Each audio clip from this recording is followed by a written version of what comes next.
कि as a Muslim I am more proud of Maharana Pratap than Akbar या बाबर या Aurangzeb or anybody. I am more proud of him. The reason why I am more proud of him कि महाराणा प्रताप की जो कहानी है ना वो आपके अंदर जोश डाल देगी। अगर आप उसको एक मुस्लिम के नज़र से नहीं देखोगे या हिंदू के या बुद्धिस्ट के या क्रिश्चियन के, तो वो अगर आप हिंदुस्तानी के नज़र से देखोगे ना तो आपके खून के अंदर एक उबाल आ जाएगा, आप एक जुनून से भर जाओगे। ये मैं स्ट्रांगली मानता हूँ और मैं ये ज़िंदगी भर मानता हूँ और हमेशा मानता रहूँगा। और मुझे लगता है कि हमारे देश की मिट्टी में वो एक जुनून है, वो एक मोरल वैल्यू है, जो मैंने अपनी वीडियो में कहा था कि आर्मी की हमारी मोरल वैल्यू कितना है, जो कि पाकिस्तान अफगानिस्तान की आर्मी में है ही नहीं। Hi guys, welcome to my channel. और आज मैं आपको रिएक्शन देने वाला हूं इस वीडियो पे, जो कि बहुत ही ज़्यादा रिक्वेस्टेड वीडियो है। लोगों ने कहा कि भैया महाराणा प्रताप के ऊपर वीडियो बनाओ बनाओ बनाओ बनाओ बनाओ, और मैं बनाने वाला हूँ, जो कि है by one of my favourite motivational speaker, जिनका नाम है डॉक्टर विवेक बिंद्रा। क्योंकि डॉक्टर विवेक बिंद्रा का जो बोलने का जो एक स्टाइल है वो मुझे बहुत सूट करता है। I guess he is one of the very amazing Hindi motivational speaker. I won't say English, but Hindi motivational speaker जो है one of the best motivational speaker out there. मैंने इनकी वीडियो बहुत देखी है, पहले ऐसा नहीं है, अपने कॉलेज टाइम में बहुत देखी है, और इनकी वीडियो देख के तो भाई ऐसा लगता है मज़ा ही आ गया। मतलब कि ये बहुत अच्छे ओरेटर हैं। ओरेटर का मतलब कि इनका जो एक्सप्लेनेशन पावर है ना वो हो मतलब कि यार मज़ा आ जाए। और महाराणा प्रताप, लोग कहते हैं कि महाराणा प्रताप ना हिंदू थे, हिंदू राजा थे। नहीं, आई वोंट से ये था हिंदू राजा, ये गलत, बहुत ही गलत फ्रेज है इसको करना। मैं मानता हूँ कि महाराणा प्रताप अपने हिंदुस्तान को बचाने के लिए जो कुर्बानियाँ करी हैं, उन मुग़लों को निकाल फेंकने की, ये कुर्बानी को ऐसे ऐसे वेस्ट करना, ये वेस्ट समझना, ये बहुत गलत है। मुझे लगता है कि महाराणा, जैसे कि मैं आपको सिंपल बताता हूँ, ये मेरा घर है और मान लो कि मैं महाराणा प्रताप हूँ और कोई दूसरा आदमी अकबर बाबर वो मेरे घर में घुसता है, वो अटैक करेगा, तो आप क्या करोगे? मैं अपने घर को डिफेंड नहीं करूँ? मैं अपने घर की पावर ओवरटेक नहीं करूं? क्या मैं अपने लोगों को सेफ्टी नहीं दूं? तो महाराणा प्रताप ने वही करा।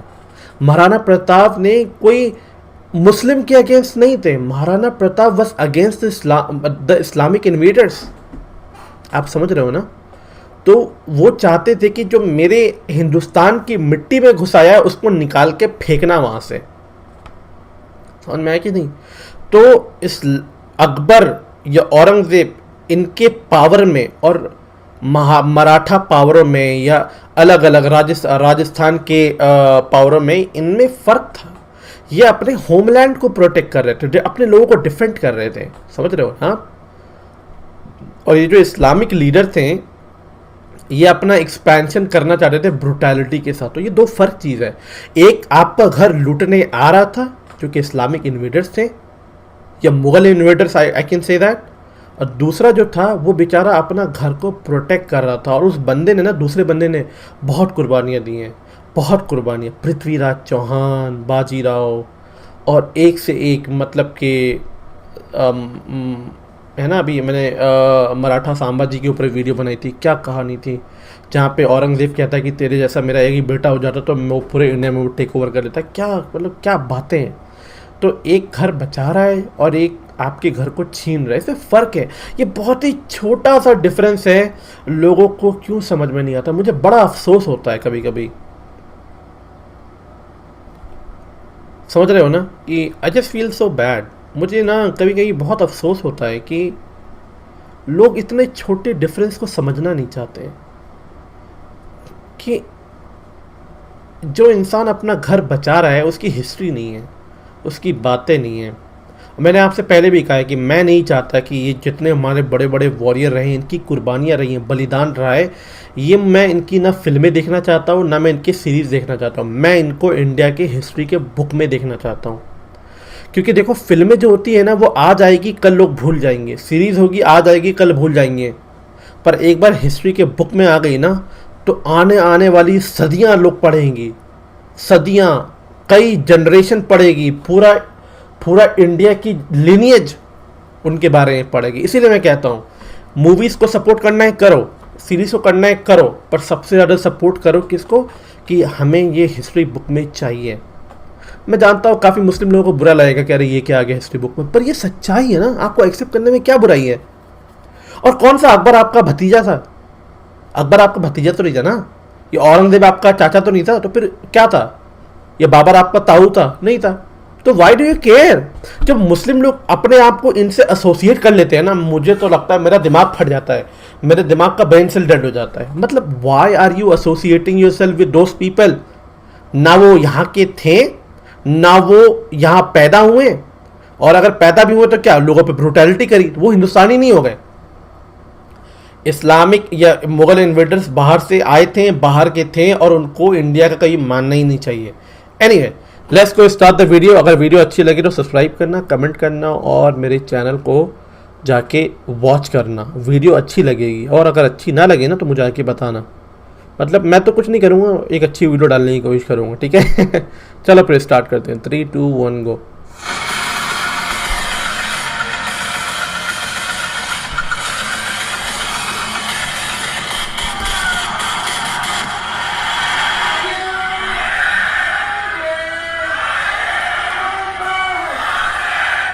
स्वागत है।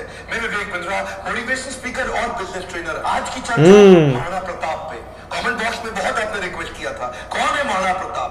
7.5 फुट के, कुंभलगढ़ में जन्म लिए मेवाड़ी राजा, राजस्थान के शक्तिशाली राजपूत। वो जब पूरा अकबर भारत को जीत चुका था, तब अकेले मेवाड़ में ये खड़े हुए अकबर के खिलाफ। अकबर को देखिए, अकबर कभी जीता नहीं, राणा कभी हारे नहीं।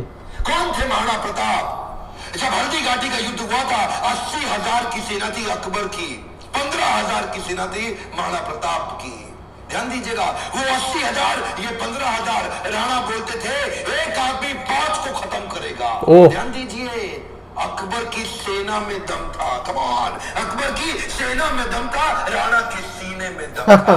राणा कभी हारे नहीं, अकबर कभी जीता नहीं। शुरू से शुरू करते हैं। 9 मई 1540 को इनका जन्म हुआ कुंभलगढ़ में। महाराणा उदय सिंह और माता जयवंती बाई। माता जयवंती बाई इनकी न केवल मां थी, बल्कि इनकी पहली गुरु भी थी। बचपन से इनमें लीडरशिप क्वालिटी इतनी ज्यादा थी कि खेल खेल में ये बच्चों के लीडर बन जाते थे, उनकी टीम बना देते थे, उनके रोल, उनके गोल डिसाइड कर देते थे। क्या बात है। और उसी समय अस्त्र शस्त्र, पूरी आर्मी की, मिलिट्री आर्मी की पूरी ट्रेनिंग ले ली इन्होंने। परिवार में कई लोग थे। सिसोदिया वंश में बप्पा रावल, राणा हमीर, राणा सांगा, राणा प्रताप, लेकिन महाराणा केवल राणा प्रताप को बोला गया। देखिए, महाराणा उदय सिंह की बात है, पत्नियां भी थी, उनमें से एक थी महारानी धीरबाई, जो चाहती थी कि उनका पुत्र जगमाल राजा बन जाए मेवाड़ का, और बाकी पत्नियां चाहती थी कि उनके बच्चे राजा बन जाए। ये था परिवार में टूट फूट। अकबर बहुत तेज था, वो जानता था कि बड़ा आसान तरीका है, इन्हीं राजपूतों को आपस में लड़वा दो, कुछ को अपने साथ ले लो, बाकी को खत्म करना आसान हो जाएगा। वही हुआ, राजपूतों में आपस में लड़ाई हो गई। जब जब घर टूटेगा, तब तब पड़ोसी आके लूटेगा। सच में हर बार ऐसा होता आया है। क्यों? बार तो हुआ नहीं है। 126 बीसी के अंदर जब सिकंदर भारत आया था, तो महाराजा आम्बी ने पोरस को धोखा देके उनसे संधि कर ली, पोरस हार गए। मोहम्मद गौरी कभी पृथ्वीराज चौहान को ना हरा पाते, जयचंद उनके साथ मिल गया, इसीलिए पृथ्वीराज पर पोरस की कहानी बहुत जबरदस्त है, बहुत जबरदस्त। वो तो ग्वालियर के बताना, मैं बताऊंगा कभी उसकी कहानी, बहुत जबरदस्त। के निजाम और पटियाला के राजा 1857 में इन्होंने धोखा दे दिया, इसलिए हमारा देश मार खा गया था। और इसी तरह मुगल भी महाराणा प्रताप को कभी हरा नहीं पाते। वो तो जब परिवार टूटेगा, तब तब पड़ोसी आके लूटेगा। आमेर के महाराज को इन्होंने अपने साथ ले लिया, तोडरमल को अपने साथ ले लिया, जयसिंह को अपने साथ लिया। इन्होंने परिवार के ही लोगों को तोड़वा के अपने साथ जोड़ लिया। अकबर स्मार्ट था। यहाँ पे महाराणा प्रताप अकेले पड़ गए, लेकिन भीलों की सेना बनाई। वो जो जंगली भील होते हैं, उनकी मदद ली, उनको ट्रेन किया। ये हारे नहीं कभी। महाराणा प्रताप वो आते थे, इनको पर अटैक करते थे। थोड़े दिन के लिए महाराणा प्रताप इधर उधर निकल करके फिर दोबारा नई सेना बना के फिर खड़े हो जाते। देखिए, ना तो ये महाराणा प्रताप को मार पाए, ना ही उसको पकड़ पाए। महाराणा प्रताप हर बार बाउंस बैक करते थे। महाराणा प्रताप शरीर से इतने ताकतवर, 7.5 फुट की उनकी हाइट, 70 किलो का उनका कवच, 10-10 किलो के जूते, 10-10 किलो की तलवार, 80 किलो का भाला। बहलोल खान को कैसे काट डाला? कौन था बहलोल खान? 80 किलो का भाला। अकबर का सबसे बड़ा सेनापति, जो हल्दी युद्ध में आया था, एक तलवार की काट से इन्होंने बहलोल खान समेत उनके घोड़े को 2 हिस्से में चीर डाला। ये बार बार लड़ाइयों को कारण समझिए। पॉलिटिकली और जियोग्राफिकली मेवाड़ अकबर के लिए दिल्ली से बहुत महत्वपूर्ण था। गंगा मार्ग के व्यापार मार्ग को ये पश्चिमी तट के साथ जोड़ता था।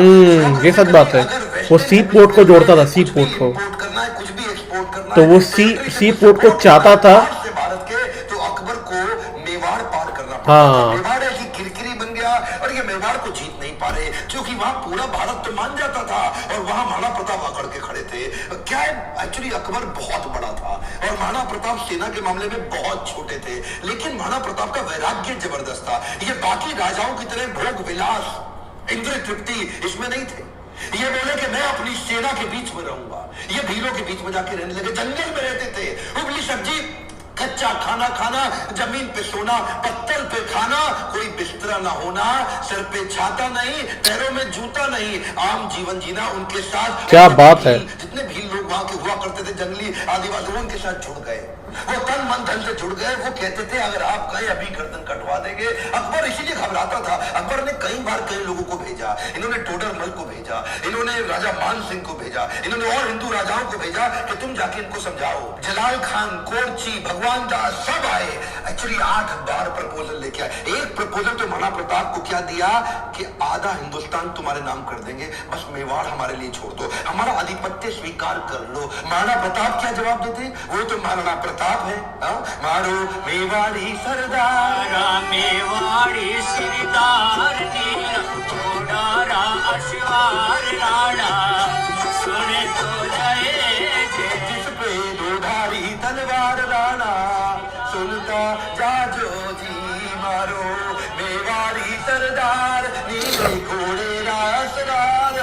कितनी सुंदर लोकगीत है, इतने सुंदर, आज भी इनको भगवान मानते, मारो मेवाड़ी सरदार। अच्छा, और ये तो क्या बात है। इब्राहिम लिंकन की माँ उनको एक बार कहा कि बेटा तुम हिंदुस्तान जा रहे हो? बोला हाँ मैं हिंदुस्तान जा रहा हूँ, एक काम करना मेरे लिए वहां से कुछ लाते आना। क्या चाहती हो माँ? बेटा मैं चाहती हूँ कि हल्दी घाटी से थोड़ी मिट्टी लेकर के आना। मैं महाराणा प्रताप आज भी उनको पूजनीय इसलिए मानती हूँ क्योंकि वो राणा ने आधे देश के बदले, क्या आधे देश के बदले अपना छोटा सा राज्य मेवाड़ बदले में अकबर को देने को तैयार नहीं हुआ। अकबर बोलते थे आधा देश तुझे दे दूंगा अगर तू केवल मेवाड़ मेरे लिए छोड़ दे। मेवाड़ स्ट्रेटेजिकली इतना इंपॉर्टेंट, लेकिन महाराणा प्रताप तो ऐसा बोला था इब्राहिम लिंकन की मां ने। क्या बात है, हल्दी घाटी बात है यार। 1576 का, इतनी छोटी सेना होने के बावजूद महाराणा प्रताप स्ट्रेटेजिकली युद्ध को कैसे लड़े। देखिए अरावली की जो रेंज थी, पहाड़ियों की और घाटियों की, उसकी बहुत जानकारी थी इनको। खीका ये वहीं पैदा हुए, वहीं घूमे। छापामार युद्ध, द्विकंटक नीति, सैनिकों को बोले पहाड़ियों में ऊपर से और घाटियों के नीचे से पूरी तरह कवर करो, और अफगानी राजाओं को अपने साथ लिया। हाकिम खान जो उस समय अकबर के खिलाफ था, ये जैसे जैसे अकबर इनके खिलाफ लड़ते, ये भी अपने स्ट्रेटेजिक अलायंस को मिलकर के अफगानी राजा को अपने साथ लेके आए। बहुत छोटी सेना के बावजूद अकबर के छक्के छुड़ा दिए। अकबर सामने नहीं आता था इनके, अकबर को डर था, इनकी तलवार, अकबर की हाइट कम थी, एक बार मारेंगे घोड़े हाथी समेत काट देंगे। Oh, shit. तक इनका इतना पावरफुल घोड़ा कि उसके आगे ना सूंड लगा देते थे। हाथी कंफ्यूज होता था कि ये घोड़ा नहीं है, कहीं हाथी तो सही में? हाथी तेरा घोड़ा चेतक जिसमें तू सवारी करता था, कि तुझमें ऐसी कोई खास बात जो अकबर तुझसे डरता था। ये जो चेतक घोड़ा था, नीले रंग का अफगानी घोड़ा, ये एकमात्र ऐसा घोड़ा है जिसके ऊपर कई कविताएं बन चुकी हैं। अच्छा। में चेतक इसको अपने पुत्र से ज्यादा प्रेम करते थे महाराणा प्रताप। युद्ध के दौरान उन दिनों हाथी की सूंड के आगे तलवारें लगी होती थी। ओह जब शिट। ये छलांग मार के अपने घोड़े के साथ जा रहे थे तो उस तलवार से एक पांव चेतक का कट गया। युद्ध के दौरान जब महाराणा प्रताप अकेले फंसे थे ना, तो यही वो चेतक था जो इनको भगा के एक कटी टांग से 28 फीट का गहरा नाला टाप के चला गया। अपने राजा को पहले उसने बचाया और उस छलांग के कारण अपने प्राण त्याग दिए। और केवल चेतक ही नहीं, महाराणा प्रताप के पास एक हाथी भी था जिसका नाम था राम प्रसाद। राम प्रसाद की अहम भूमिका थी हल्दी घाटी के युद्ध में। इस रेख राम प्रसाद हाथी ने कम से कम 8 हाथी अकबर के खत्म कर दिए और कई घोड़े मार दिए। राम प्रसाद की आगे जो तलवार लगी थी वो बड़ी खूंखार थी। अकबर का पूरा फोकस था कि राम प्रसाद को किसी तरह अपने साथ ले जाऊं। अकबर ने 12 हाथियों का चक्रव्यूह बनाया और जो राणा प्रताप का राम प्रसाद हाथी उसको कंट्रोल किया महावतों की मदद से और उसको किसी तरह अपने साथ ले गए बंदी बना के। ये राम प्रसाद, इस हाथी का बाद में नाम बदल के अकबर ने पीर रख दिया और ये पीर हाथी, इसको 28 दिन तक अकबर बोलते रहे सब कुछ खिलाओ सब कुछ पिलाओ। राम प्रसाद ने सब खाना बंद कर दिया, अन्न जल का त्याग कर दिया। अपने राणा प्रताप से बिछड़ने के दुख में वो ना कुछ खाया ना कुछ पिया। 28 दिन के बाद वो राम प्रसाद हाथी जो कमजोरी के कारण इसने अपना शरीर त्याग दिया। क्या बोला अकबर? अकबर बोला जिस महाराणा प्रताप के हाथी ने मेरे आगे सर नहीं झुकाया मैं उस महाराणा प्रताप का सर कैसे झुकवा दूंगा। 1580 में अकबर ने फिर ट्राई किया। इस बार अपने अब्दुल रहीम खान खाना जो उनका सबसे शक्तिशाली सूबेदार, उसको सूबेदार नियुक्त किया इस बार अजमेर में। और क्या बोले मैं तुम्हें जिम्मेदारी देता हूं कि तुम इस बार मेवाड़ को किसी तरह जीत के मुझे ला दो, मुंह मांगा इनाम दूंगा अगर महाराणा प्रताप को पकड़ लाए। इधर कुंवर अमर सिंह जो कि सेनापति थे महाराणा प्रताप के, उन्होंने अब्दुल रहीम खान खाना को कंफ्यूज करने के लिए शेरगढ़ के पास एक अटैक किया। अब्दुल रहीम खान खाना का जैसे ही ध्यान भटका, कुंवर अमर सिंह उधर उनकी बेगम सहित उनके परिवार को बंदी बना के ले आया, उनकी बहु बेटियों को ले आया। पर जैसे ही महाराणा प्रताप को बात पता चली उनको बड़ी आत्मग्लानि हुई, बहुत बुरा महसूस हुआ। आज भी ये बात सब जानते कि महाराणा प्रताप स्त्रियों की बहुत सम्मान किया करते थे। अब्दुल रहीम खान खाना की पत्नी, उनकी बेटी, उनकी बहू, उनके बच्चों सबको पूरे सम्मान के साथ कहा वापस छोड़ दिया। क्या बात है, युद्ध जंगे मैदान में करेंगे, क्या बात है, औरतों की इज्जत पूरी इज्जत, क्या बात है। ओ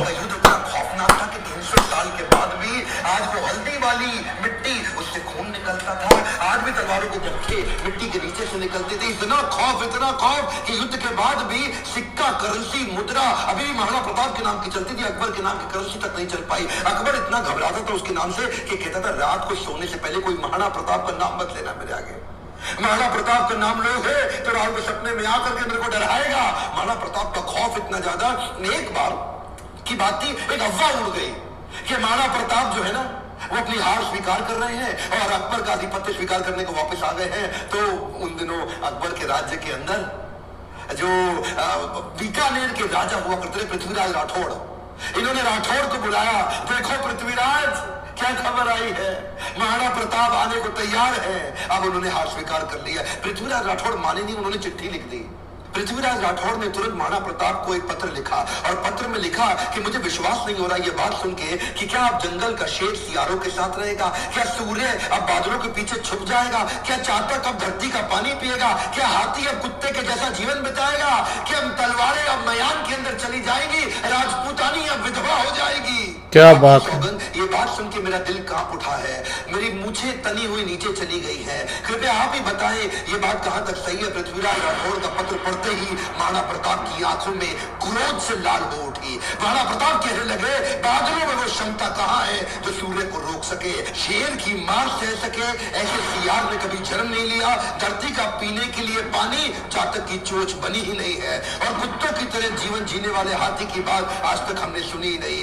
महाराणा प्रताप बोले भूखा प्यासा रह के भी मेवाड़ की रक्षा करूंगा, अपने प्राण जाने दूंगा पर मेवाड़ नहीं जाने दूंगा। बहरहाल इसी दौरान अकबर को समझ आ गया महाराणा प्रताप को मैं हरा नहीं सकता और धोखा दे के हराना ये अकबर की आदत नहीं थी। अकबर को इसीलिए महान राजा भी बताया गया है। आने वाले समय में अगर आप चाहेंगे तो मैं अकबर पे भी एक वीडियो बनाऊंगा। पर वापस चलते हैं, उसी समय अकबर का फिर ध्यान बट गया। अकबर अब ईस्टर्न साइड चला गया, सदर्न साइड चला गया, उसने मेवाड़ को छोड़ दिया और इधर महाराणा प्रताप ने पूरे मेवाड़ पे फिर से अपना कब्जा कर लिया। कुछ दिन, हफ्ते, महीने ठीक बीते। उन्हीं दौरान एक शिकार करते वक्त, उस समय किसी शेर का शिकार करते वक्त महाराणा प्रताप का किसी एक्सीडेंट में उनका देहांत हो गया, उनकी मृत्यु हो गई। ये बात जब अकबर को पता लगी, अकबर एक ऐसा राजा था अपने शत्रु प्रताप की मृत्यु पे बहुत रोया और चिट्ठी लिख करके बोला कि महाराणा प्रताप एक बड़े शक्तिशाली बड़े मेधावी और एक ऐसे राजा थे जिन्होंने अपने गौरव को कभी समाप्त नीचे झुकने नहीं दिया। और मुझे एक बात का दुख रहेगा, मैं जीवन भर महाराणा प्रताप को कभी हरा नहीं सका।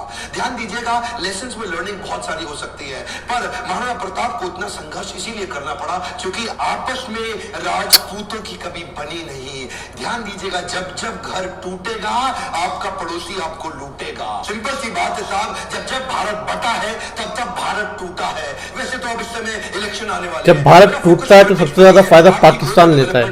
पर फिर भी ये आप किसी तरह आरक्षण से, जाति से, धर्म से अगर ऊपर उठ सकते हैं, क्या आप हेल्थ की, एजुकेशन की, ग्रोथ की, इकोनॉमी की, नेशनलिज्म की बात करते हैं? अगर नेशनलिज्म बिल्ड होगा, अगर पूरे देश का फायदा होगा तो खुशहाली सबके यहाँ आएगी। देखिए ध्यान दीजिए, अगर देश में खुशहाली आएगी तो फायदा पूरे देश का होगा, 1, 2, 4, 8 का नहीं होगा। मैं आपको एक रिक्वेस्ट करूं, बाकी सब ठीक है, लेकिन महाराणा प्रताप के इस वीडियो को, जो कि हमारे कोर्स करिकुलम में पढ़ाया नहीं जा रहा, इनके बारे में एजुकेशन सिस्टम में बताया नहीं जा रहा, क्या आप इनका वीडियो पूरे देश में फैलाना चाहेंगे? राष्ट्र हित में आप इस वीडियो को व्हाट्सएप ग्रुप में डालिए, let people know and understand about Maharana Pratap. Akbar कभी जीता नहीं, प्रताप कभी हारे नहीं। अकबर की सेना में दम था, प्रताप के सीने में दम था। मेरे साथ जुड़े रहने के लिए चैनल को सब्सक्राइब करके वीडियो को लाइक और शेयर करने के लिए हर बार की तरह आप सबका प्रेम से बहुत बहुत धन्यवाद। ओह गॉड,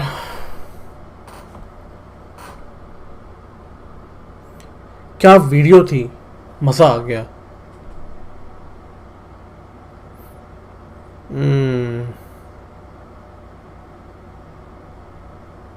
मैं ऐसी वीडियो की बात करता हूँ, ऐसी वीडियो जो आपको चुप करा दे, ऐसी वीडियो जो आपको सोचने पे मजबूर कर दे, ऐसी वीडियो जो आपको लगे कि ओ क्या बात मैंने सीखी आज।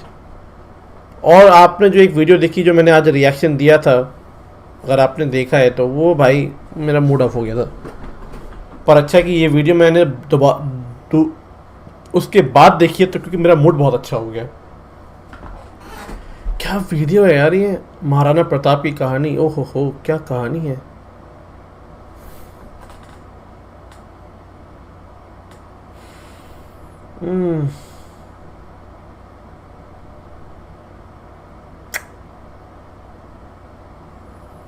क्या कहानी है, मतलब मज़ा आ गया। और ये हिस्ट्री में नहीं है, शर्म आनी चाहिए। ये हमारे इंडियन एजुकेशन सिस्टम को डूब के मर जाना चाहिए।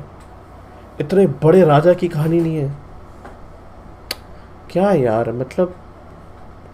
और ये मैंने कहीं पढ़ा था कि अकबर इसलिए ओवरटेक करना चाहता था मेवाड़ को, क्योंकि मेवाड़ से वो जाके वो सी पोर्ट को कनेक्ट कर सकता था। सी पोर्ट से क्या होता है कि फिर बहुत सारे उसके जो हैं सी पोर्ट खुल जाते, तो सी पोर्ट से आप जानते ही हो कि कैसे सामान को लाना ले जाना बहुत आसान होता है, तो उससे वो और एक्सपैंड कर पाता और पावरफुल हो जाता।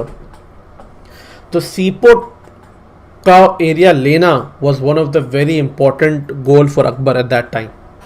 तो ये सब, क्योंकि अब ब्रिटिशर भी आए थे तो सी पोर्ट के थ्रू आए थे, आपने जितने भी देखा पढ़ा होगा ये चीज़ें, तो ये उसके लिए बहुत इम्पॉर्टेंट था। मैं आपसे ये कहना चाहता हूँ कि as a Muslim I am more proud of Maharana Pratap than Akbar या बाबर या Aurangzeb or anybody. I am more proud of him. The reason why I am more proud of him कि महाराणा प्रताप की जो कहानी है ना, वो आपके अंदर जोश डाल देगी। अगर आप उसको एक मुस्लिम के नज़र से नहीं देखोगे, या हिंदू के, या बुद्धिस्ट के, या क्रिश्चियन के, तो वो अगर आप हिंदुस्तानी के नज़र से देखोगे ना, तो आपके खून के अंदर एक उबाल आ जाएगा, आप एक जुनून से भर जाओगे। ये मैं स्ट्रांगली मानता हूँ, और मैं ये ज़िंदगी भर मानता हूँ और हमेशा मानता रहूँगा। और मुझे लगता है कि हमारे देश की मिट्टी में वो एक जुनून है, वो एक मोरल वैल्यू है, जो मैंने अपनी वीडियो में कहा था कि आर्मी की हमारी मोरल वैल्यू कितना है, जो कि पाकिस्तान अफगानिस्तान की आर्मी में है ही नहीं। हमारी हिंदुस्तान की मिट्टी के अंदर, हमारे हिंदुस्तान के खाने के अंदर, पानी के अंदर, हवा के अंदर एक जो मोरल वैल्यू है ना, वो महाराणा प्रताप के जानवरों तक ने दिखा दिया, चेतक ने। और वो हाथी का नाम मैं भूल गया, चेतक का पैर कट गया, फिर भी वो इतना लंबा चल के गया ताकि अपने राजा को वहाँ से सुरक्षित लेके जा सके। ओह, मतलब मैं चेतक के बारे में सुन के मैं रो देता। और वो हाथी, हा, हाथी पता है ये आप जानते हो नहीं जानते हो, मैं नहीं जानता, हाथी बहुत ही वफादार जानवर होता है। और हाथी is the only animal that I love the most. मैं हमेशा हाथी पालना चाहता था, क्योंकि जब मैं छोटा था ना तो मेरी मम्मी एक फ़िल्म देखती थी, हाथी मेरे साथी। बहुत ही पुरानी फिल्म है आई गेस, जो बहुत पुरानी फिल्म है, हाथी मेरे साथी। तो मुझे तब से हाथी से बहुत प्यार है। अगर मुझे लगता है कि मुझे छोटा सा हाथी का बच्चा मिल जाए ना, मैं उसको अपने घर में पालूंगा। पर आई नो वो लॉजिकली पॉसिबल नहीं है, बट आई जस्ट वांट, ये है। और क्या हाथी की कहानी है, यही बात है ना। आखिर मुग़लों के राजाओं में या उनके जानवरों में ये बात क्यों नहीं थी? दैट्स अ रीज़न, क्योंकि वो लोग यहाँ के नहीं थे, वो लोग बाहर से आए थे, तभी तो उनकी मिट्टी में, उनके खून में वो बात नहीं थी, उनके कैरेक्टर में, उनके नेचर में वो बात नहीं थी जो बात हमारे महाराणा प्रताप, अरे उनके जानवर तक में मैं बात कर सकता हूँ। क्या क्या कहानी है उनकी, इंस्पिरेशनल कहानी है यार। और अकबर ने एक बात बहुत अच्छी कही कि जब उसका हाथी मेरे सामने नहीं झुका तो मैं महाराणा प्रताप को अपने सामने कैसे झुका सकता हूँ। क्या बात है, बहुत amazing. I love this story and the way I think Vivek Bindra ने जो जस्टिफाई करा है इस कहानी को, आई थिंक मुझे नहीं लगता कि कोई और आदमी जस्टिफाई कर सकता है इस तरीके से बता के। I love it. और इतनी लंबी वीडियो आपने मुझे नोटिस भी नहीं किया होगा, मैंने ज़्यादा बोला होगा, क्योंकि मैं गुम हो गया था उस वीडियो में। मैं गुम हो गया था, मैं इमेजिन कर रहा था महाराणा प्रताप, उनकी लाइफ, उनके शौर्य को। ऐसी वीडियो मुझे अच्छी लगती है जहाँ पे मुझे कुछ नया सीखने को मिले, अपने देश के बारे में सीखने को मिले, अपने देश के महान उन हीरो के बारे में, योद्धा के बारे में जानने को मिले जिन्होंने कुर्बानियाँ दी हैं, बलिदान दिया है, जिसकी वजह से आज ये हिंदुस्तान है। महाराणा प्रताप किसी हिंदू के राजा नहीं है, किसी मराठा के या मेवाड़ के राजा नहीं है ना। वो किसी पर्टिकुलर कम्युनिटी के राजा नहीं है, वो पूरे हिंदुस्तान की मोटिवेशन है, पूरे हिंदुस्तान का। अगर मैं हमेशा मानता हूँ, अगर आपको एक सीख अच्छा इंसान बनाती है तो इसमें कोई बुराई नहीं है, इसमें और अच्छी बात है। जैसे मैंने कहा है कि मैंने रामायण से, महाभारत से ज़िंदगी में बहुत कुछ सीखा है, और मैं अपनी लाइफ में एक बहुत सनातनी बनाऊँ इसको पढ़ने के बाद। And because of that reason I believe that कि महाराणा प्रताप की जो ये वाली वीडियो थी इस अमेजिंग।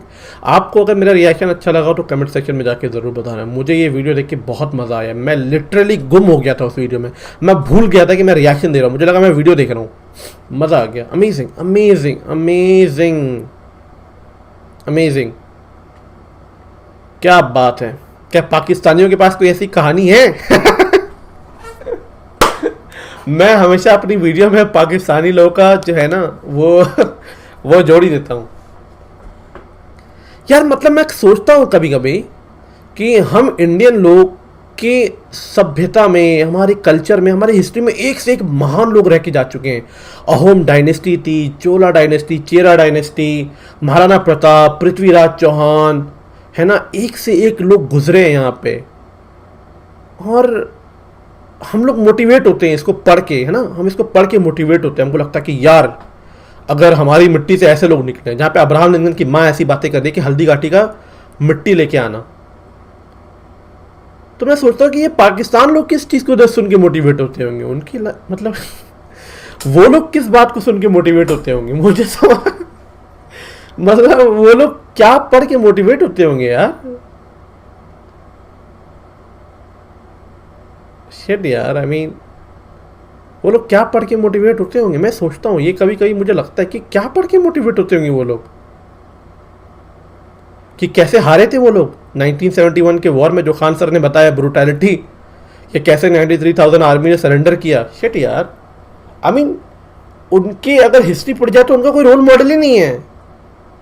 जिन्ना को रोल मॉडल मानते हैं क्या वो मानते हैं जिन्ना को कायदे आजम, पता नहीं क्या होता है कायदे आजम, क्या होता है मुझे नहीं पता, बताना कायदे आजम का मतलब। कायदे आजम मतलब कि a superior leader I guess, नहीं तो मुझे बताना कायदे आजम का क्या मतलब होता है। मुझे बहुत फनी लगता है यार, जिन्ना को कायदे आजम बताते हैं। जिन्ना, जो कि मैं बोलना नहीं चाहता, उसकी हिस्ट्री अलग है भाई। वो बहुत ही खतरनाक आदमी था, वो क्लबिंग करता था, सब करता था, अय्याशी करता था, सारी मस्ती करता था, और रिलीजन के नाम पे उसने कंट्री डिवाइड कर दी, जबकि खुद रिलीजियस बिल्कुल नहीं था। उसकी बहन की डॉक्यूमेंट्री है जहाँ पे वो खुद कहते थे कि जो हमारे भाई थे जिन्ना, वो बिल्कुल रिलीजियस नहीं थे। तो बहन की आंख, तुम खुद रिलीजियस नहीं थे और रिलीजन के नाम पे तुमने कंट्री बांट दी। तो मैं कभी कभी मुझे ना बुरा भी लगता है कि यार पाकिस्तानी लोगों की लाइफ में कोई मोटिवेशन ही नहीं है। शिट यार, कभी आप लोगों ने सोचा है कभी कि हमारे हिंदुस्तान में एक से एक मोटिवेशन के लोग हैं यार, हम किसी को ही मान लेंगे।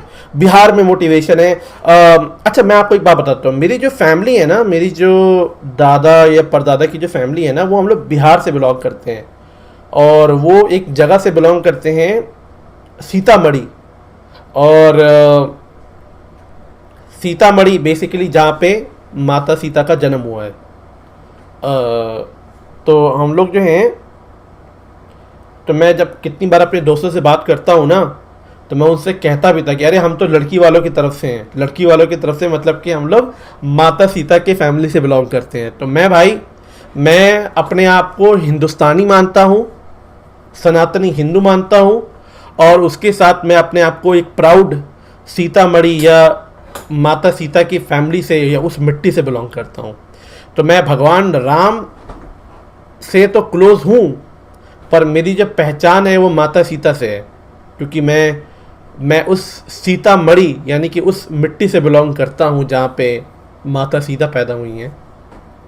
तो वो मेरे लिए बहुत प्राउड की बात है। आपने देखा होगा कि मैं ना बहुत ही ज़्यादा कंजर्व्ड हूँ, मैं बहुत ज़्यादा ठहर के बात करता हूँ। मैं सबको प्यार मोहब्बत दिखाता हूँ, सिवाय एक को छोड़ के मैं सबसे प्यार मोहब्बत की बात करता हूँ। जैसे कि माता सीता भी रावण से चिढ़ती थी, तो मैं भी ना पाकिस्तान से बहुत चिढ़ता हूँ। वरना मैं हर किसी से प्यार मोहब्बत से रहता हूँ, क्योंकि आई थिंक वो मेरा नेचर है। क्योंकि जिस मिट्टी में माता सीता पैदा हुई हैं, तो यार समझ रहे हो ना आप। तो मैं लड़की वालों की तरफ से हूँ बाय द वे। आप किसकी तरफ से हो ये मुझे बताना ज़रूर कमेंट सेक्शन में जाके, मुझे अच्छा लगेगा जान के। एनीवे, चलो मैं आपसे मिलता हूँ नेक्स्ट वीडियो में। तब तक के लिए अपना ध्यान रखें, टेक केयर।